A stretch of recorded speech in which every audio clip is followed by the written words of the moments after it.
I am so sorry. I cannot figure out my coloring on my camera. It looks absolutely horrible on this monitor, so can't stand to look at it. Go listen to my podcast. Hey guys, welcome back, or welcome if you're new here. My name is Shayna, and in my little corner of the internet, we talk about spooky history of all kinds. If that sounds like something you're interested in, be sure to hit that subscribe button and notification bell because I upload on Wednesdays. Or if podcasts are more your thing, I do have a podcast called Spooky History with Shayna Blake, and that is where the audio of this video will be. I'll be sure to have a link down in the description for you. Now, today's episode is a good one. Well, in my opinion, but I do have to give all of the credit to Jason Lucky Morrow, who runs the Historical Crime Detective website. He's the only one that had information about this story, so his website has a ton of interesting stories, and I may cover more that he has, but if you wish to check out his website, I will definitely have his link down in the description under my resources. So today, we're going to be talking about Michael Schiller, the man who was executed 3 times. So let's get into it. Michael Schiller was not a very nice man and was always in a foul mood, according to the people around him, especially if he was drinking. He was married to a woman named Mary, and they had 4 children together, 1 daughter and 3 sons. Mary would end up divorcing Michael because of his abusive behavior. It didn't help that he was a saloon keeper of Youngstown, so he had access to all of the alcohol he wanted. Well, one afternoon on June 1st in 1903, Michael had been drinking and decided to go to Mary's home and demanded that she come back to him or he would, and I quote, cut her heart out. Well, Mary had it with him, and she was trying to be brave, so she told him no. He started to get violent, so she ran to her backyard and tried to yell for help. Unfortunately, he did catch up with her, and he stabbed her in the stomach with a butcher knife. Now, thankfully, the stabbing was witnessed by her neighbors, so they were able to stop him from doing more damage and seized him and held him until the police could come. She would be taken to the hospital where she was able to give the facts of exactly what happened, but sadly she would end up passing away due to her wounds only 5 days later. Now, Michael never asked how his wife was while she was in the hospital, and when they tried to tell him that she died from the stabbing he did, he showed no emotion. He was essentially dead inside. Now, shortly before Mary's murder, she sent over $4,000 to her former home in Hungary and was preparing to take her children there to educate them and keep them safe. That's really sad that she ended up passing away before she was able to take her children there. Michael would end up going to Ohio Penitentiary on July 30th of 1903. He was stubborn and still emotionless. He seemed to not care about anyone but himself. Now, Father Kelly, who was a Catholic priest, tried for hours to get a confession from Michael, but he refused. His daughter would even write him begging him to accept Christianity, but to no avail. He just didn't care. His children did come to visit him. Don't get me wrong. His children were very afraid of him. Only 3 of his 4 children were allowed to see him on 2 occasions. His daughter Minnie, who was 12, then 2 of his 3 sons, Gustav, who was 8, and Fred, who was 4. They only visited him a few weeks before he was executed. I think they were kind of made to go see him. It didn't really say that, but it did say that they didn't want to really see him. I figured they were probably made to come see him, or he summoned them or whatever, I don't know. But the children would go to orphanages. Minnie would go to an all-girls orphanage, and the boys would go to an all-boys one. Now, what's really messed up is that his children could have been adopted by family members before his execution, but Michael was stubborn and refused to give up his parental rights because he was hoping that his daughter Minnie would go to the governor and plead for his life. Now, there was an article that was wrote about 12 to 14 hours after his execution in the Cincinnati Enquirer that stated their conversation, and here's what it said, and I quote, "Go to the governor and save my life, Minnie," Schiller pleaded. "I cannot go," she answered. "Then write him and tell him not to let me be electrocuted." "No, I don't want to do that,"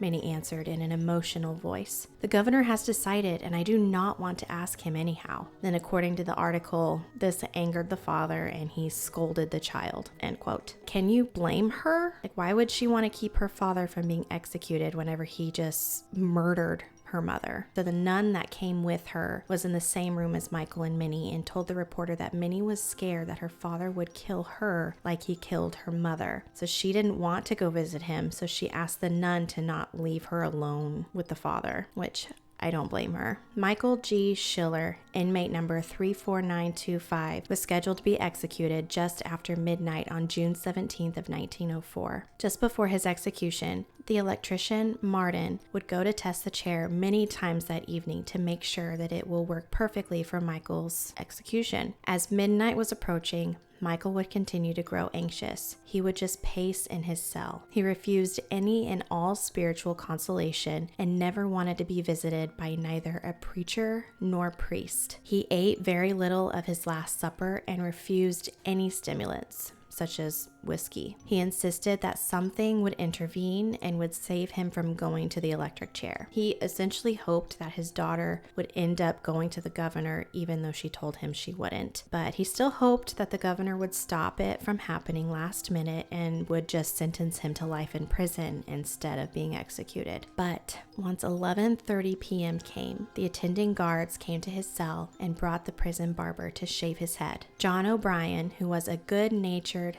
time-honored guard, would come to say, and I quote, "Well, Mike, it is time to prepare for this unpleasant ordeal," end quote. While he was saying that, he placed a stool for him to sit on so the barber could do his job. It was at this very moment that Michael knew there was no hope. No one was coming to save him last minute. It was all over for him. And once that realization hit him, he would just move as if he was in a trance. He was oblivious to everything around him. Now, as far as the prison knew, the electric chair was in working order. It was routine at this point. They've done it so many times. So as 12 a.m. came around, a crowd of about 35 to 40 people formed a half circle to witness the execution. Then Deputy Warden Wood gave the okay. He brought Michael in and put him in the chair. The workers would strap him in properly. The death-dealing electrodes were placed on his head and the calf of his leg. The black cap was put over his eyes and the room was silent. Warden Edward Hershey would ask, and I quote, "Michael Schiller, have you anything to say before the sentence of the court shall finally have been carried out?" It said that Michael's lips moved, but no sound came out.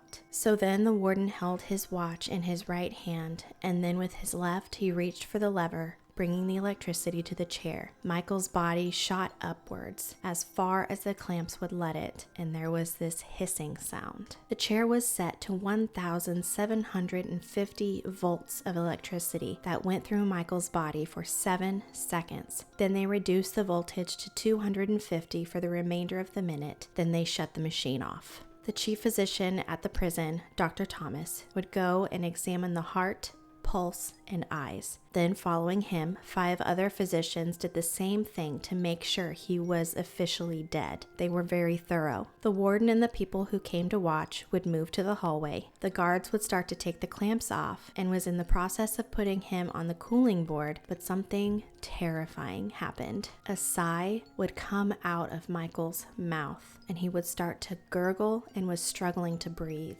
The Cincinnati Enquirer would report later that day, and I quote, "He was straightened up in the chair, and he began to breathe heavily, and guttural groans sounded throughout the chamber, chilling the strongest men in the very heart," end quote. Sounds horrifying. But since he was sentenced to death, they had to try again. However, it would take about 2 minutes to get everything ready again. They had to reassemble everyone that came to watch and then get the generator in the power plant turned back on. And during those 2 minutes, the Enquirer would go on to say, and I quote, "Schiller seemed to be regaining consciousness. At one time, he appeared to throw back his head as if making a desperate effort to talk. The sight was absolutely sickening. Spectators expected to see him recover," end quote. Now, I know he was a horrible person, but that does sound like a really terrible thing to have to witness. They would pull the lever again up to the 1,750 volts, causing electricity to go coursing through Michael's body for a second time.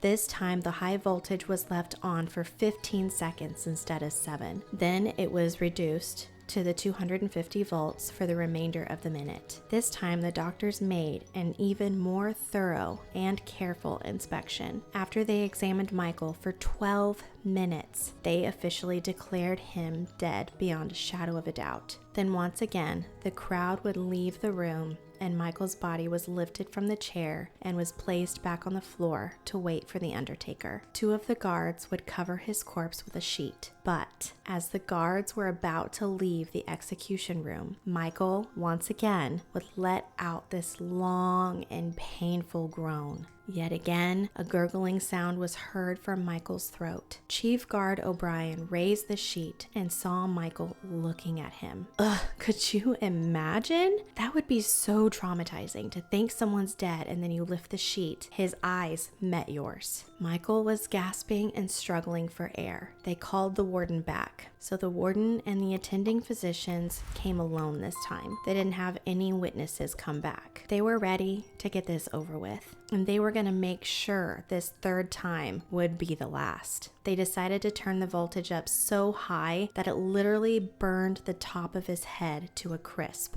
After that, Michael was finally dead for good this time, and no one knew who to blame. Everyone had done this so many times, they were practically experts. They had no idea how this could have happened. Now, there is a theory that Michael had barely had any water for several days leading up to the execution, and this led people to believe that this could be the reason it was hard for him to die. But I mean, they had 6 doctors make sure he was dead twice, and that one time he was dead for over 12 minutes because they examined him for 12 minutes. So I'm not sure how he came back to life, you know what I mean? But the inmates in the prison believed that it's because he was the 13th man to die in that chair. So who knows? It is still a mystery. But that, my friends, is the crazy story of Michael Schiller, the man who was executed 3 times. I hope you all enjoyed this episode. If you did and are watching on YouTube, be sure to hit that subscribe button and notification bell so you don't miss any of my future uploads. But if you are listening on my podcast, be sure to leave me a review. But if not, I'm just happy you're here with us. I hope you all have a very blessed day, and I will see you all next week. Bye.